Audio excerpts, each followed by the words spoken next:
কৃষ্ণ।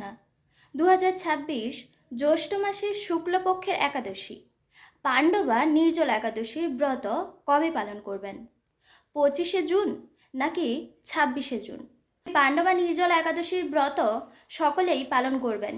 কেউ যদি পারেন নির্জল একাদশীর ব্রত পালন করতে পারেন, আর কেউ যদি না পারেন তাহলে ফলমূল গ্রহণ করে এই পাণ্ডবা নির্জল একাদশীর ব্রত পালন করতে পারেন। তো এই একাদশীতে নাম জপ, অধিক গ্রন্থ অধ্যয়ন করবেন এবং ভগবানের সেবা পূজা করবেন। তো এই একাদশীর ব্রত পালনের ফলে বৈকুণ্ঠ লাভ হয়। তাই সকলেই কিন্তু এই পাণ্ডবা নির্জল একাদশীর ব্রত পালন করবেন। পক্ষবর্ধনী মহাদ্বাদশী থাকার জন্য এই পাণ্ডবা নির্জল একাদশীর ব্রত পশ্চিমবঙ্গে পালন করতে হবে 26শে জুন শুক্রবার।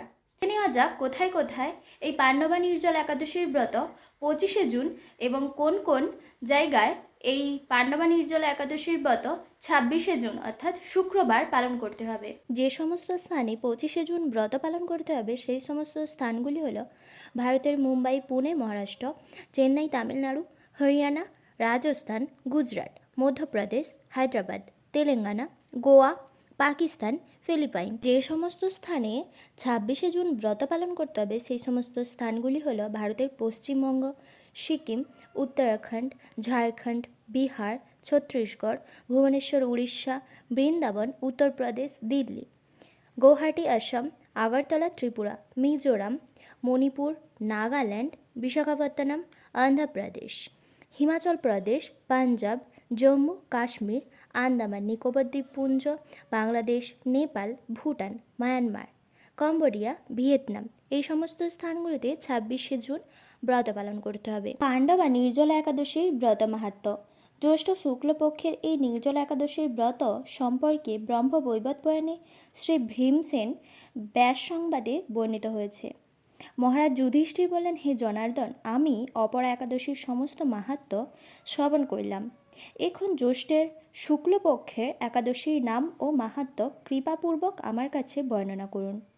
শ্রীকৃষ্ণ বললেন, এই একাদশীর কথা মহর্ষি ব্যাসদেব বর্ণনা করবেন, কেননা তিনি সর্বশাস্ত্রের অর্থ ও তত্ত্ব পূর্ণরূপে জানেন। রাজা যুধিষ্ঠির ব্যাসদেবকে বললেন, হে মহর্ষি দ্বৈপায়ন, আমি মানুষের লৌকিক ধর্ম এবং জ্ঞানকাণ্ডের বিষয়ে অনেক শ্রবণ করেছি। আপনি যথাযথভাবে ভক্তি বিষয়িনী কিছু ধর্মকথা এখন আমায় বর্ণনা করুন। শ্রী ব্যাসদেব বললেন, হে মহারাজ, তুমি যে সমস্ত ধর্মকথা শুনেছ এই কলিযুগের মানুষের পক্ষে সে সমস্ত পালন করা অত্যন্ত কঠিন, যা সুখে সামান্য খরচে অল্প কষ্টে সম্পাদন করা যায় অথচ মহাফল প্রদান করে এবং সমস্ত শাস্ত্রের সারস্বরূপ সেই ধর্মই কলিযুগের মানুষের পক্ষে করা শ্রেয়। সেই ধর্মকথাই এখন আপনার কাছে বলছি। উভয় পক্ষের একাদশীর দিনে ভোজন না করে উপবাস করতে হবে। দ্বাদশীর দিনে স্নান করে শুচি শুদ্ধ হয়ে নিত্যকৃত্য সমাপনের পর শ্রীকৃষ্ণের অর্জন করবে। এরপর ব্রাহ্মণদেরকে প্রসাদ ভোজন করাবে। অশৌচাদিতেও এই ব্রত কখনো ত্যাগ করবে না। যে সকল ব্যক্তি স্বর্গে যেতে চায় তাদের সারা জীবন এই ব্রত পালন করা উচিত। পাপকর্মে রত ও ধর্মহীন ব্যক্তিরাও যদি এই একাদশীর দিনে ভোজন না করে তবে তারা যমযাতনা থেকে রক্ষা পায়। শ্রী ব্যাসদেবের এ সমস্ত কথা শুনে গদাধর ভীমসেন অশক্ত পাতার মতো কাঁপতে কাঁপতে বলতে লাগলেন, হে মহাবুদ্ধি পিতামহ, মাতা কুন্তী, দ্রৌপদী, ভ্রাতা যুধিষ্ঠির, অর্জুন, নকুল ও সহদেব এরা কেউই একাদশীর দিনে ভোজন করে না। আমাকেও অন্ন গ্রহণ করতে নিষেধ করে, কিন্তু দুঃসহ ক্ষুধা যন্ত্রণার জন্য আমি উপবাস করতে পারি না।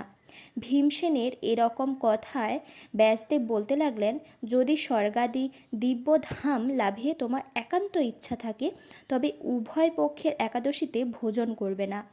তদুত্তরে ভীমসেন বললেন, আমার নিবেদন এই যে উপবাস তো দূরের কথা, দিনে একবার ভোজন করে থাকাও আমার পক্ষে অসম্ভব, কারণ আমার উদরে বিক নামে অগ্নি রয়েছে। ভোজন না করলে কিছুতেই সে শান্ত হয় না। তাই প্রতিটি একাদশী পালনে আমি একেবারেই অপারগ।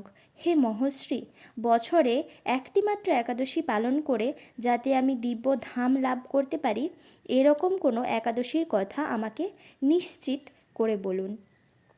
তখন ব্যাসদেব বললেন, জ্যৈষ্ঠ মাসের শুক্লপক্ষের একাদশী তিথিতে জলপান পর্যন্ত না করে সম্পূর্ণ উপবাসে থাকবে, তবে আচমনে দোষ হবে না। ওই দিন অন্নাদি গ্রহণ করে ব্রত ভঙ্গ হয়। একাদশীর দিন সূর্যোদয় থেকে দ্বাদশীর দিন সূর্যাস্ত পর্যন্ত জলপান বর্জন করলে অনায়াসে 12টি একাদশীর ফল লাভ হয়। বছরে অন্যান্য একাদশী পালনে অজান্তে যদি কখনো ব্রতভঙ্গ হয়ে যায়, তাহলে এই একটি মাত্র একাদশী পালনে সেই সব দোষ দূর হয়। দ্বাদশীর দিনে ব্রহ্ম মুহূর্তে স্নানাদি কার্য সমাপ্ত করে শ্রীহরি পূজা করবে। সদাচারী ব্রাহ্মণদের বস্ত্রাদি দানসহ ভোজন করিয়ে আত্মীয় স্বজন সঙ্গে নিজে ভোজন করবে। এরূপ একাদশীর ব্রত পালনে যে প্রকার পুণ্য সঞ্চিত হয়, এখন তা শ্রবণ করো। সারা বছরের সমস্ত একাদশীর ফলই এই একটি মাত্র ব্রত উপবাসে লাভ করা যায়। শঙ্খ চক্র গদা পদ্মধারী ভগবান শ্রীকৃষ্ণ আমাকে বলেছেন, বৈদিক ও লৌকিক ধর্ম পরিত্যাগ করে যারা একমাত্র আমার শরণাপন্ন হয়ে এই নির্জল একাদশীর ব্রত পালন করে, তারা সর্বপাপ মুক্ত হয়।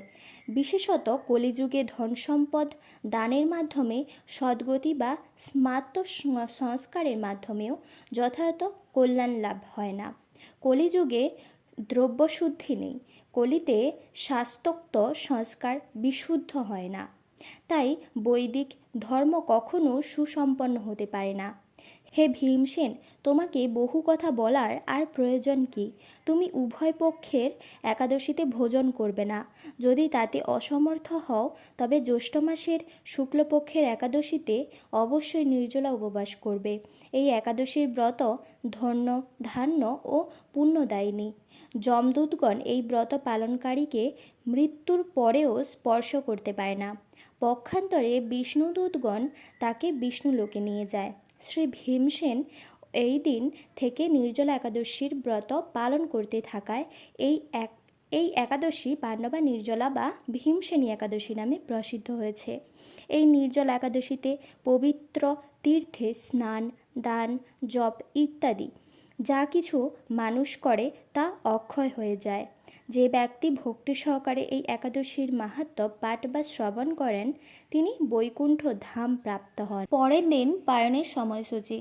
পশ্চিমবঙ্গ 4টা 54 থেকে 9টা 21, দিল্লি 5টা 25 থেকে 10টা 4, বৃন্দাবন 5টা 25 থেকে 10টা 3, উত্তরপ্রদেশ 5টা 14 থেকে 9টা 51, মুম্বাই মহারাষ্ট্র 6টা 3 থেকে 10টা 28, পুনে মহারাষ্ট্র 6টা থেকে 10টা 25, নাগপুর মহারাষ্ট্র 5টা 34 থেকে 10টা 2, চেন্নাই তামিলনাড়ু 5টা 44 থেকে 10টা 2, ভুবনেশ্বর উড়িষ্যা 5টা 9 থেকে 9টা 36, ঝাড়খণ্ড 5টা 3 থেকে 9টা 35, বিহার 4টা 57 থেকে 9টা 32, ছত্তিশগড় 5টা 21 থেকে 9টা 50, শিলং মেঘালয় 4টা 33 থেকে 9টা 8, গুয়াহাটি আসাম 4টা 32 থেকে 9টা 8, আগরতলা ত্রিপুরা 4টা 39 থেকে 9টা 11, অরুণাচল প্রদেশ 4টা 24 থেকে 9টা 1,